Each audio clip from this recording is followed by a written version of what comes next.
परी और जादुई छड़ी। एक समय की बात है, एक गांव में एक गरीब परिवार रहता था जिसमें पति सुधीर, पत्नी सुनीता और उनकी बेटी चिंकी रहती थी। चिंकी बहुत ही समझदार बच्ची थी।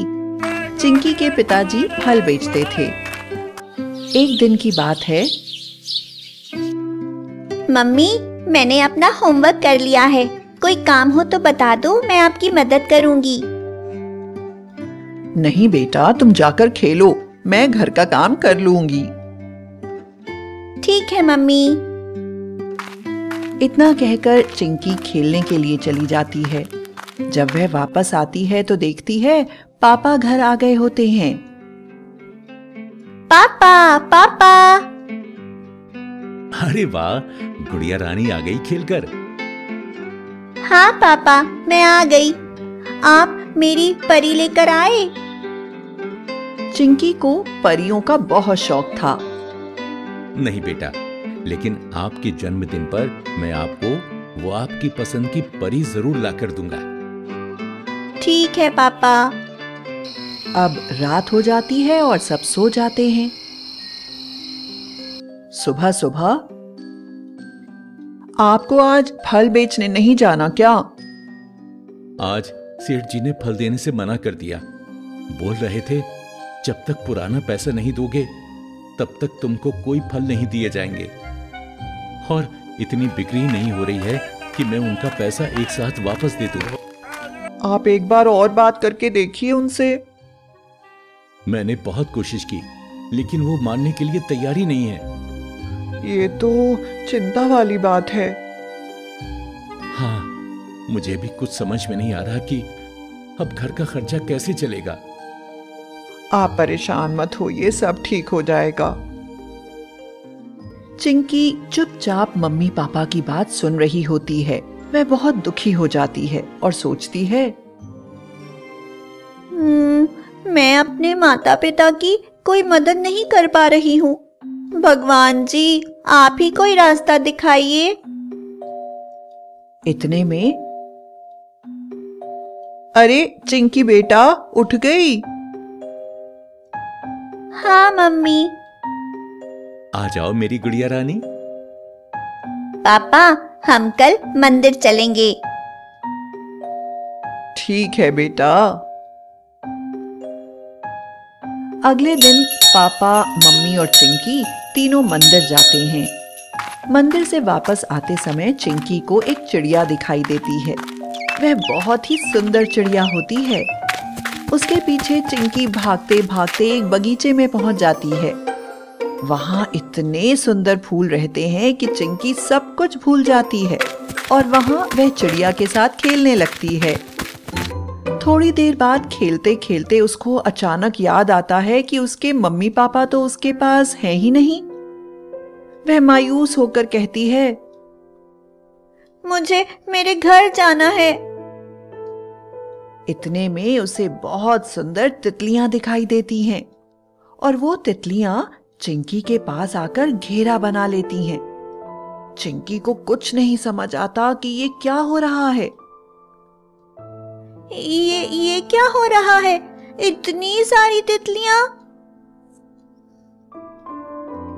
अचानक वो तितलियां परी बन जाती हैं और जो चिड़िया रहती है वह भी उन परियों के पास आ जाती है। लेकिन चिंकी बहुत डर जाती है। इतने में परियों की रानी चिंकी को कहती है, क्या हुआ चिंकी, तुम उदास क्यों हो? मुझे मेरे घर जाना है। चिंकी, तुम हमारे साथ खेलना नहीं चाहती क्या? नहीं नहीं, ऐसी बात नहीं है। मैं तो परियों को बहुत पसंद करती हूँ, लेकिन मैं अपने मम्मी पापा से बिछड़ गई और मुझे अपने घर का रास्ता भी नहीं पता। तुम परेशान मत हो चिंकी, हम तुमको तुम्हारे घर छोड़कर आएंगे। उससे पहले हम खेलते हैं। चिंकी खुश हो जाती है और खेलने लगती है और परियों को भी चिंकी के साथ बहुत मजा आता है। रानी परी, अब मुझे आप घर छोड़ दीजिए। मेरे मम्मी पापा ना परेशान हो रहे होंगे। हाँ चिंकी बेटा। तो चलिए। चिंकी, मेरा एक काम करोगी क्या?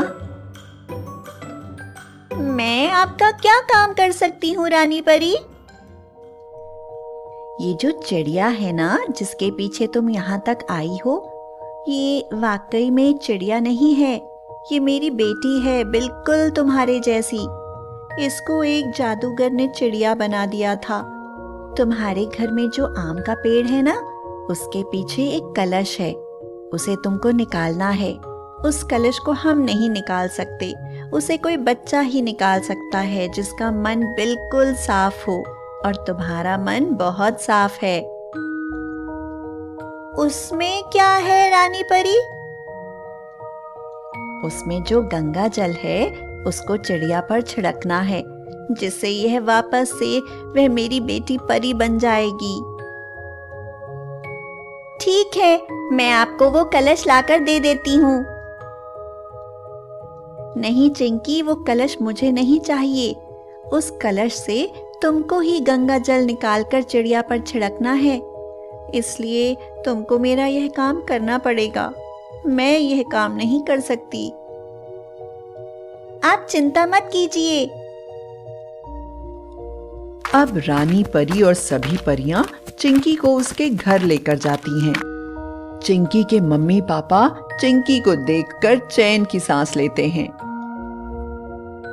गुड़िया रानी कहाँ चली गई थी? पापा, बस थोड़ी देर रुकिए। और चिंकी आम के पेड़ की मिट्टी खोदने लगती है और कलश निकालती है। उसमें से गंगा जल निकालती है और चिड़िया के ऊपर छिड़क देती है।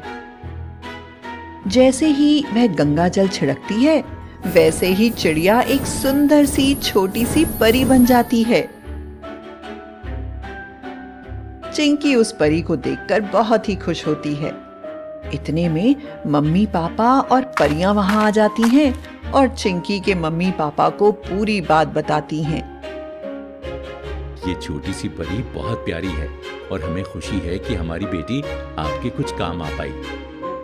पापा, अब मुझे एक दोस्त मिल गई। लेकिन इतना कहकर चिंकी मायूस हो जाती है। क्या हुआ चिंकी, अचानक मायूस क्यों हो गई? अब आप छोटी परी को लेकर चले जाओगे? हाँ बेटा, लेकिन हम समय समय पर तुमसे मिलने आते रहेंगे और तुम्हारे जन्मदिन पर भी हम सब आएंगी।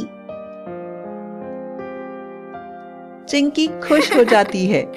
रानी परी चिंकी को एक छड़ी देती हैं। ये क्या है रानी परी? इससे तुम्हारे घर की सभी परेशानियां दूर हो जाएंगी। सच में रानी परी? हाँ, और मुसीबत के समय तुम इसको उपयोग कर सकती हो। शुक्रिया रानी परी, इससे मैं अपने पापा की मदद करूंगी। चिंकी की यह बात सुनकर सब खुश हो जाते हैं। अब परियों का जाने का समय हो जाता है। चिंकी, अपना ध्यान रखना, मैं जल्दी ही आऊंगी तुमसे मिलने तुम्हारे जन्मदिन पर। उनके जाने के बाद चिंकी उस छड़ी से अपने पापा की मदद करती है और चिंकी के पापा के फलों की बिक्री अच्छी होने लगती है। छड़ी ऐसा कमाल दिखाती है कि कुछ ही दिनों में चिंकी के पापा खुद का फलों का बगीचा भी खरीद लेते हैं और उनके घर में खुशियां आने लगती हैं। अब कुछ ही दिनों में चिंकी का जन्मदिन होता है और सब परियां वेश बदलकर चिंकी के घर आती हैं और चिंकी उन्हें पहचान भी लेती है। वो उसके लिए परियों वाला केक भी लेकर आती हैं और सब बहुत मस्ती करते हैं। पापा भी चिंकी को वो सब दिलाते हैं जो जो उसको चाहिए होता है।